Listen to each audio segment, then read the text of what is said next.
darkness, cold, infinite and absolute. For eons humanity gazed into the abyss of space, wondering if it gazed back. And then, it did. They called themselves the Velzar, an empire spanning the Orion Arm, their fleets gliding through the void like spectral wraiths.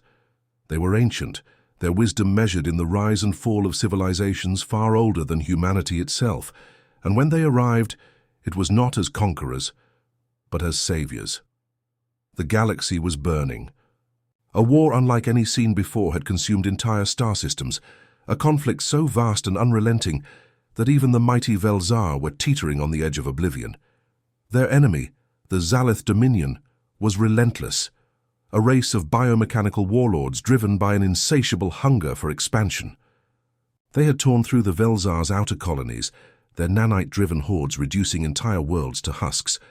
The Velzar were powerful, but they were losing, and that's when they turned to us. Humanity was young, barely stepping, beyond the cradle of Earth.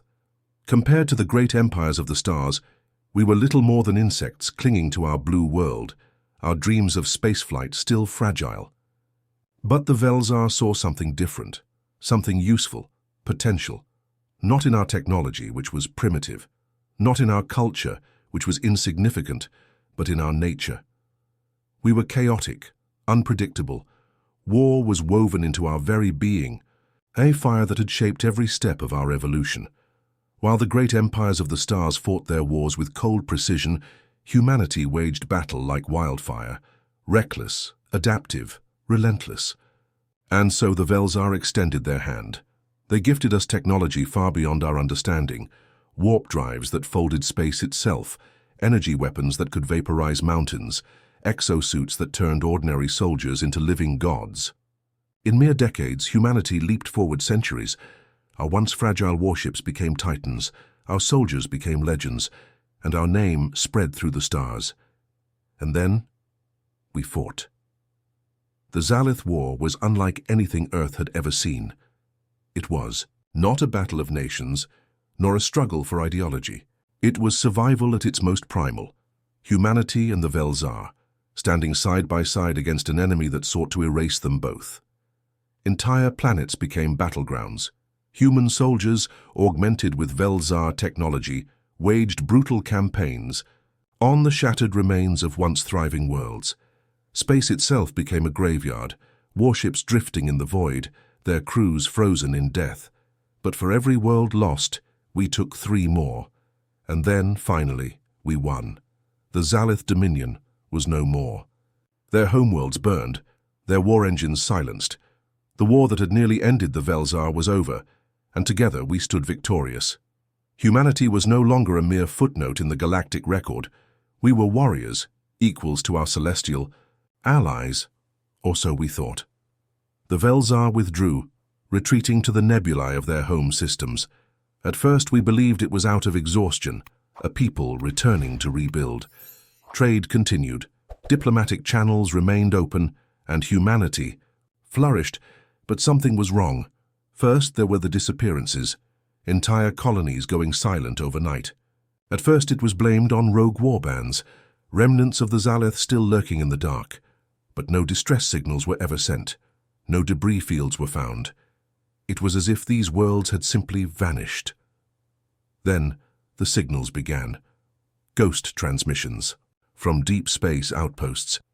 At first they were dismissed as cosmic interference, until they started repeating. Whispers in a language no human had ever spoken. A voice that did not belong to us, but one we recognized all too well. Velzar. Still, we did not question them. How could we? They had been our allies, our mentors, the architects of our rise. Even as doubt festered, we clung to the belief that they would not betray us until the shutdown. It happened in an instant. Every piece of Velzar technology, our warp gates, defense grids, planetary shields, ceased to function. Cities plunged into darkness, their power grids failing. Orbital stations drifted, their life support cutting out. Fleets, once mighty, became stranded, their hyperdrives reduced to lifeless husks. Humanity was blind, defenseless. And that was when the message arrived. It was not a declaration of war. No, that would have been merciful. It was a verdict. The experiment is over. Humanity has been weighed and found wanting. The Velzar were never our allies. We were never their equals. We were their project, a test, a species engineered for war, fine-tuned in battle, our potential measured in blood spilled across 1,000 battlefields. They had uplifted us, not out of kindness, but out of necessity, to use us as a tool against the Zalith.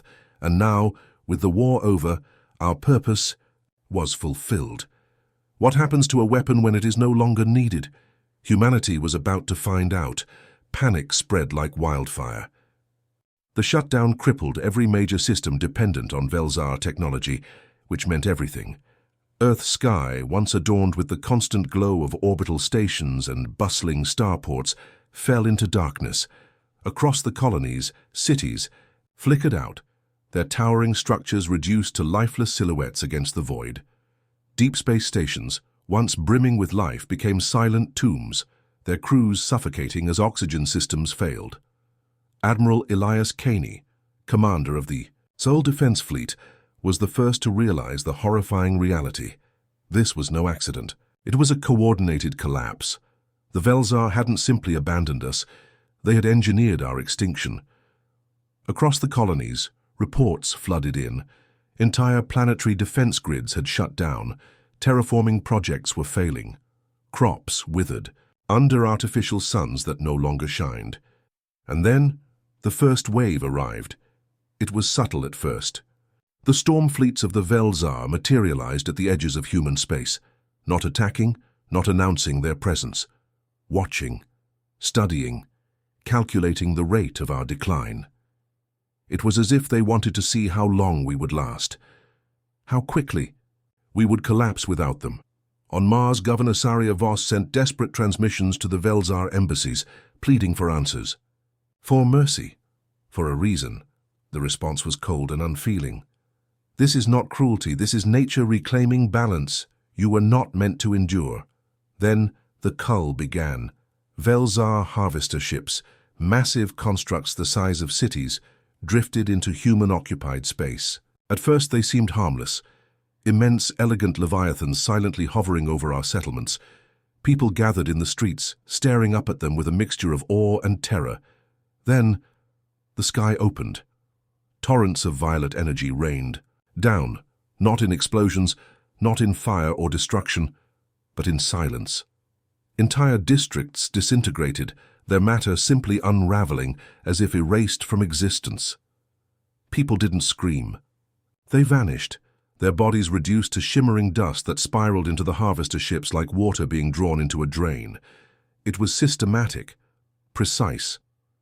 The Velzar weren't engaging in open war. They didn't need to. They were simply removing us. On Luna, Captain Darius Hallow of the 13th Lunar Battalion watched in horror as the Velzar began their methodical purge of the outer colonies. He sent a desperate transmission back to Earth, his voice raw with urgency. They're not invading, they're not occupying, they're erasing us. Bit by bit, system by system, we have to fight back now. But fight with what? Our fleets were powerless. Our weapons, once mighty, were relics of a stolen age. Without the Velzar's technology, we had no shields, no warp drives, only the primitive ballistic arsenals we had used before our ascension. Against a species that had shaped the fabric of reality itself, it was like bringing sticks and stones to battle against a god. And yet, something inside humanity refused to die quietly. The first act of defiance came from Proxima Centauri. A rogue fleet of human warships, once part of the now-stranded 7th Expeditionary Armada, had managed to reactivate their systems using pre-Velzar technology. It was crude, slow, and inefficient, but it worked. And in their desperation, they did something unthinkable. They attacked. A fleet of 5 aging human warships, outdated, underpowered, launched a direct assault against a Velzar harvester ship in orbit over Proxima Centauri Prime. It was suicide, and yet they won. Not through superior firepower, but through something the Velzar had never accounted for. Something they had overlooked in their cold, calculated assessment of humanity's worth: recklessness.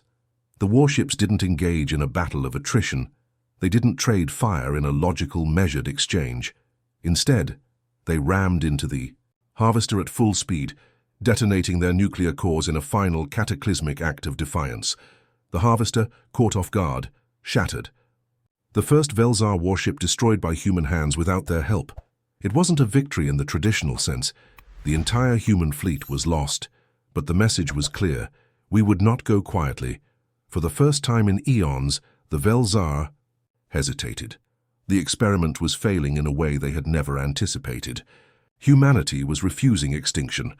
Earth, now a planet in mourning, realized what had to be done. The time of begging for mercy was over. The only question that remained was this: could we fight gods and win? The war had begun. It was not a war of territory, not a war of conquest. It was a war of survival. For the first time in human history, the battle was not against ourselves. No flags, no borders, no factions, just one species standing at the edge of extinction, staring into the abyss. And the abyss? It stared back with indifference. The Velzar were not cruel. They did not revel in destruction, nor did they take pleasure in war. To them, this was simply the natural order, the end of an experiment, the removal of an anomaly. We were not enemies to be conquered. We were a mistake to be corrected. They underestimated us. On Earth, leaders of every remaining nation convened in the ruins of Geneva, the last surviving neutral ground. The United Earth Resistance was formed.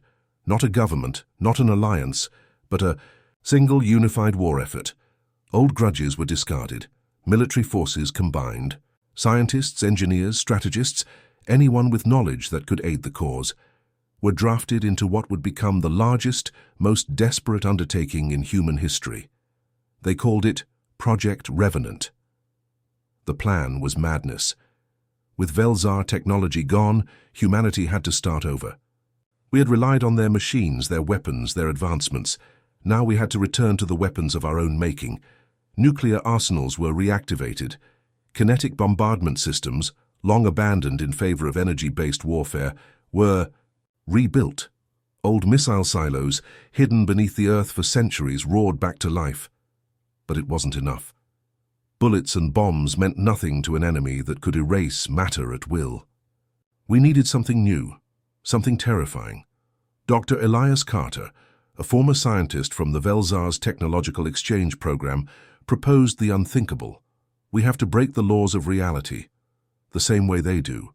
For decades, humanity had studied Velzar technology, but never fully understood it. Their physics were beyond us, their energy sources unknowable.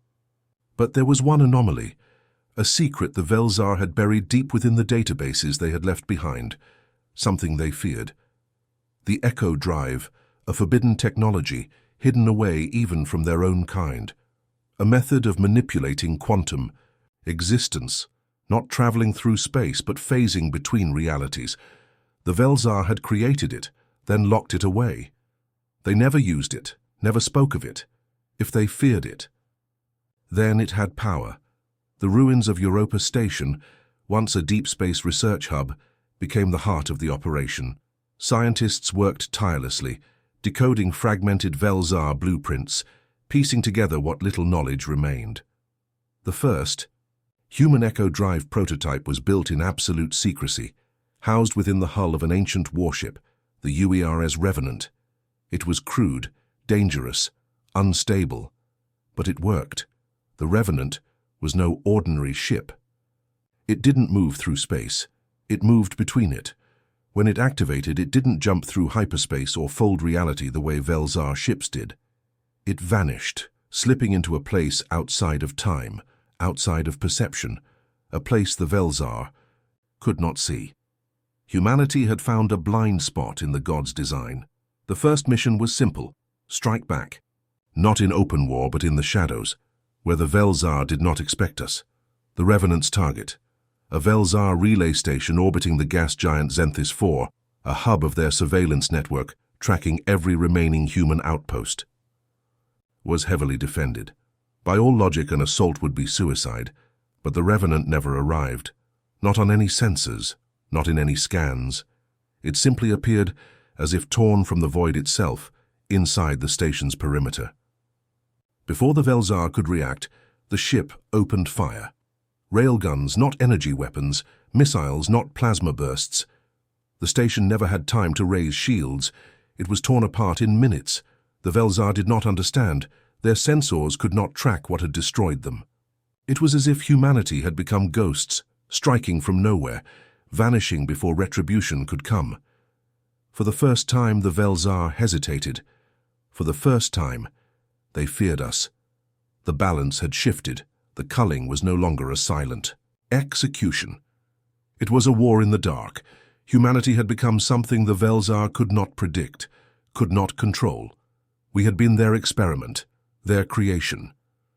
But they had made one fatal miscalculation. They thought they had built a weapon. They had built a monster. The war was no longer about survival. It was about revenge. The war was no longer fought in the open. It became a phantom war, a battle waged in the shadows, where humanity had learned to strike and disappear, becoming something the Velzar had never accounted for. They had expected us to collapse, to beg, to fade into the dust of history like so many lesser species before us, but instead, we adapted. The Echo Drive changed everything. The Revenant was just the first. More warships were refitted with the unstable, unpredictable technology, ghost ships, vessels that could flicker in and out of reality, striking without warning before slipping back into the void. Project Revenant became something far greater than a single mission. It became a doctrine, a new way of war. One by one, Velzar relay stations fell. One by one, their harvester fleets were ambushed, their once invincible ships torn apart by the raw, brutal weapons of a species too stubborn to die. And then we made the discovery that changed everything. The Velzar's greatest secret.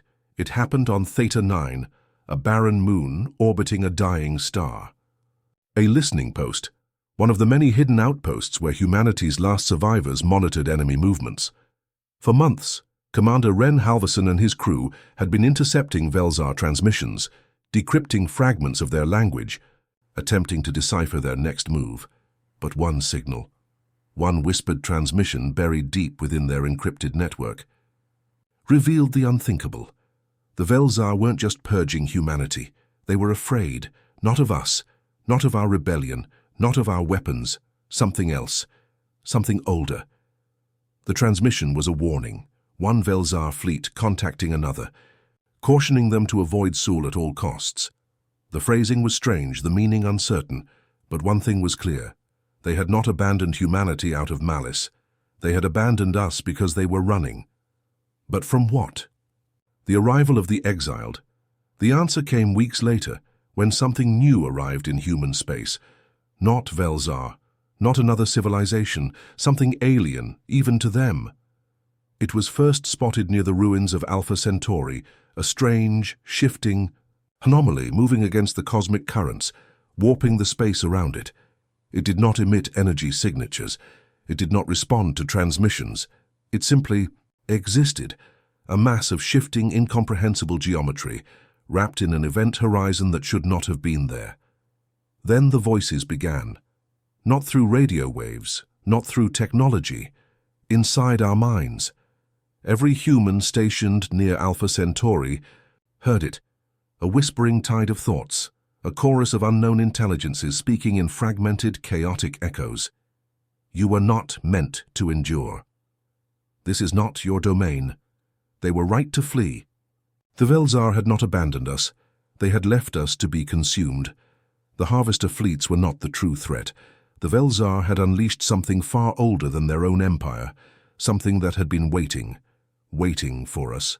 Theta 9 sent out a final distress call, moments before it was lost. Not destroyed, not erased, but twisted. The last image received from their long-range scanners showed something impossible, the station folding inward, as if space itself had decided it no longer belonged. Then, nothing. No debris.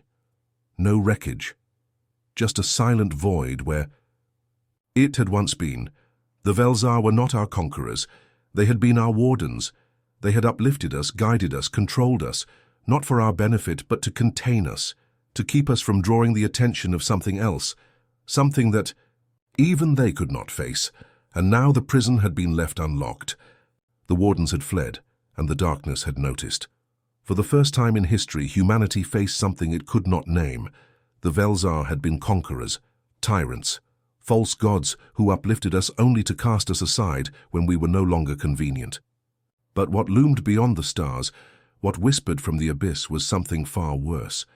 The Velzar had not just abandoned us, they had sacrificed us. We were the bait, the offering, the distraction that would keep this thing occupied while they fled to the farthest reaches of the cosmos. And as our sensors captured the first flickering distortions of its presence, we understood why. We had assumed it was a fleet, some kind of invading force. But we had been wrong. It was one entity, a single impossible being, vast beyond comprehension.